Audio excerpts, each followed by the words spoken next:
Hi everybody, welcome. Tammy from Tammy's Homesteading Crafts. Today we're in the kitchen again and I am going to show you my quick, easy recipe for potato corn chowder. If that is something that interests you, stick around. Okay, so before we get started with the soup making, I just want to welcome everybody to my YouTube channel. Thank you for stopping by. For those of you who this might be the very first video you're watching, I hope you enjoy the content. And for those of you who have been coming by each week and watching the videos that I put out, I thank you for stopping by. And if you guys have not subscribed to my channel, please consider doing so. It does benefit me by you subscribing to my channel. Also, I wanted to welcome all of the new subscribers that I have. So let's get into the tutorial. So the first thing you want to do is just put some olive oil in a pot. This could absolutely be done in a crock pot. I just don't have my crock pot up here right now, so I figure I'll just make a small pot of on the stove. Just turn the heat on and we are going to dice up an onion and we are going to just saute an onion and get it to sweat so that it is almost translucent. So go ahead and heat your olive oil up and get your onion cut. If you are using, this can all be done with canned corn, frozen corn, canned potatoes, or some frozen potatoes if you want to do like hash browns or something like that. It absolutely can be done that way. So just want to dice up one small onion while your olive oil is cooking, and you can go ahead and get this diced up. That way when it's hot you can put the onion in there and saute it a little bit. If you are using your canned vegetables, potatoes or anything like that, you're able to go ahead and just drain them, rinse them, and get them diced up into the size that you want for potatoes. I have used all of my canned potatoes, so I am actually, I am boiling some fresh potatoes to cook them so that this will be in, it'll all be hot when I go to put it in. While the onions are cooking and the potatoes are also cooking, I usually use frozen corn, so I thawed out 2 little small packages of frozen corn. The other thing that I use is a cream style corn. I put 1 can of a cream style corn in my soup. It just makes it a little bit creamier. I do use chicken stock, whether I have some that I've already froze and I'll thaw that out, or I make my own and I will use like Better Than Bouillon. And I don't make it real strong. I kind of make it a little bit weak. I don't use it towards the directions that they have on it. But make up some chicken stock. That way you have that to go in with everything when you go to put it together. I don't need a lot of chicken stock because this is supposed to be more of a thicker stew type soup, a creamier soup other than a watery soup. And I'll show you what I do to make it more of a creamier soup. So let's get back to the onion. Cook down there.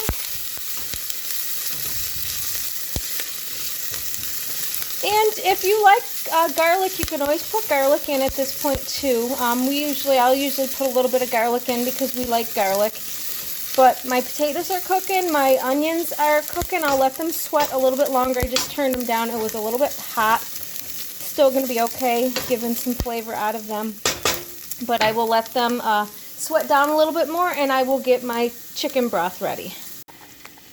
Cooking your potatoes, you want to make sure that they're really, really soft and almost to that creamy consistency. That way they'll break down a little bit more and all of that creaminess will go into the soup. So you want them to be almost overdone so that they get a little bit creamier when you go to add it to the soup. So really make sure that you're cooking your potatoes well. We're here with this. I'm going to get my chicken stock in.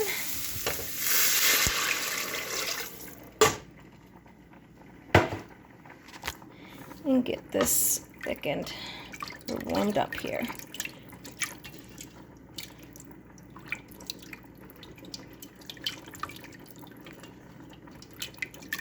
This is a really quick, easy soup to put together. Like I said, you can put it together in the crock pot. You know, just saute your onions, put it in the crock pot, put it all together, and it'll stay on low all day long. You can absolutely put this in the crock pot with raw potatoes and let them cook all day. You just have to put a little bit more liquid in there so that they will finish cooking all day. But it is a real quick, easy soup to put together when you get home, and in a half hour, 40 minutes, you have a nice soup to eat. And it can sit on the stove and cook a little bit longer, but it also can be ready in 30 to 40 minutes. Okay, so let me put the corn in.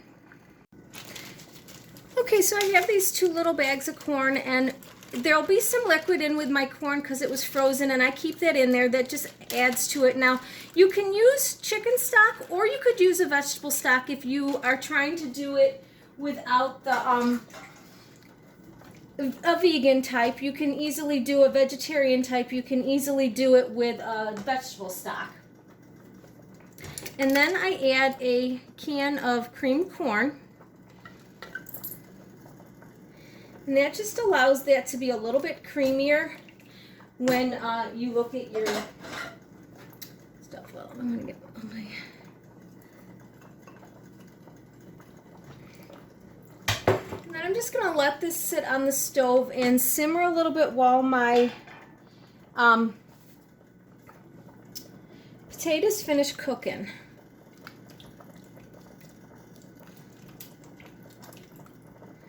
But the thing about a corn chowder is you have a lot of corn in it. I try to do potatoes just because it'll make it a little bit more.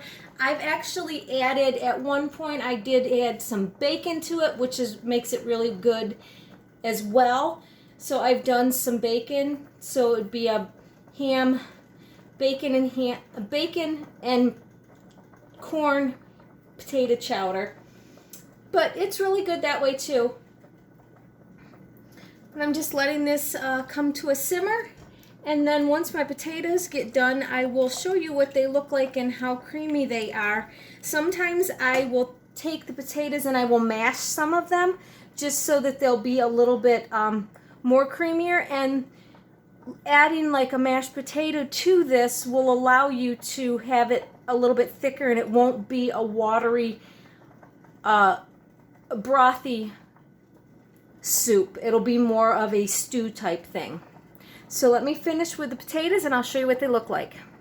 I want to give a little shout out for my cutting board. This is an Even Local Grimace cutting board that I have. Really love it. Very colorful. Love my Even Local Grimace cutting boards. I will put the link down there for anybody that sees the cutting boards and are interested in the Even Local Grimace cutting boards. I have, I'll put the website down there. So these are what my potatoes look like when I'm done. And I'll usually just take my masher and I will mash a little, just put a mash in there 1 or 2 times here just to make sure that my, to get some of them. I'm not going to mash them all, but just to go through and, there we go. Just to mash a few of them, and then I will get them put into my soup. Okay, just getting the potatoes put into my soup.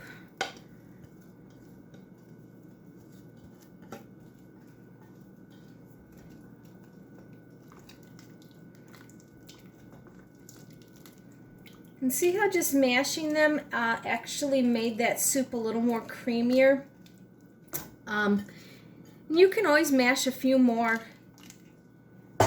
also if you need to, but it allows you to still have some thicker potatoes in your soup so that you actually have potato, but it's more of a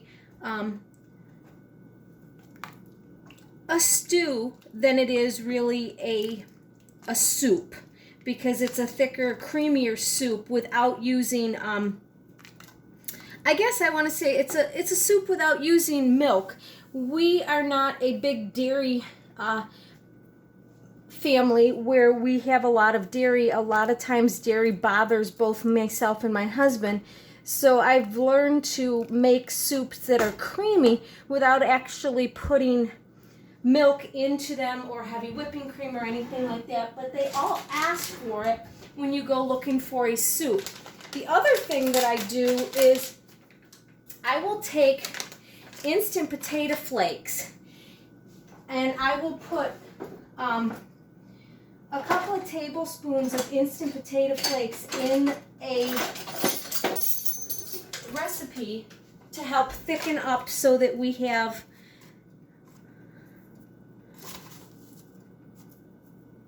and that is my actual secret of how I make a soup that is a creamier, thicker soup other than making it putting milk into it. This will allow that to thicken and you'll have a little bit of a soup. And you put a couple of tablespoons depending on how thick you want your soup to be. But yeah, so that's what I end up doing for my potato corn chowder soup that I do. Really pretty easy. At adding the potato flakes helps thicken it so that it's not a runny soup, and it'll just thicken as it cooks a little bit longer. Being that everything is cooked, all you have to do is just really heat up the corn and everything, and it is ready to go. So it's literally about a half-hour meal to make. And of course, with all soups and stuff like that, you use salt and pepper to taste. Everybody tells you how much to put in. You just do what you like. If you like a lot of salt, then you add salt. If you don't, you don't. Being that this is mainly fresh stuff, there's not a lot of salt in it, so a lot of times I'll add a little bit more. But the chicken broth that I made is a little bit saltier, so I won't add salt to that. It just depends on what kind of broth I'm using. If it's my own home broth and there's not a lot of salt in it, I will. But there is my potato corn chowder. Looks yummy. Well guys, that was it for today's video. I hope you enjoyed it. Just a quick little video on how I make a potato corn chowder. Something that I can do relatively quickly, and you can do it with all pre-preserved things, so it doesn't take so long to put together. You don't have to cook all the potatoes. You can use canned potatoes. You can go to the store and you can buy canned potatoes. You can buy canned corn, and you can buy the cream corn, of course. If you use the water in the corn, you don't have to really use much chicken stock or vegetable stock, because you can just use that liquid. You can just add a little bit more of your stock in there to add to it. And the same as if you were doing potatoes, canned potatoes, you could use the water that the potatoes are canned in, and that'll just give you flavor into your soup. By doing that, I mean, I've multiple times I can potatoes. I usually, and I don't know if I've done a video, but multiple times I will can 100 pounds of potatoes every couple of years, and I will use those canned potatoes for soups and all kinds of stuff. And it's nice to be able to go to your cupboard, grab a can of potatoes, a can of corn, and go to the freezer and get some corn and go and make a really good, flavorful soup that is just stuff that you've put together instead of going to the store and buying a soup like that. It makes it nice that you're able to put those things together. So guys, I hope you enjoyed this tutorial on how I make my potato corn chowder. Thanks for watching. I will see you next time. Bye.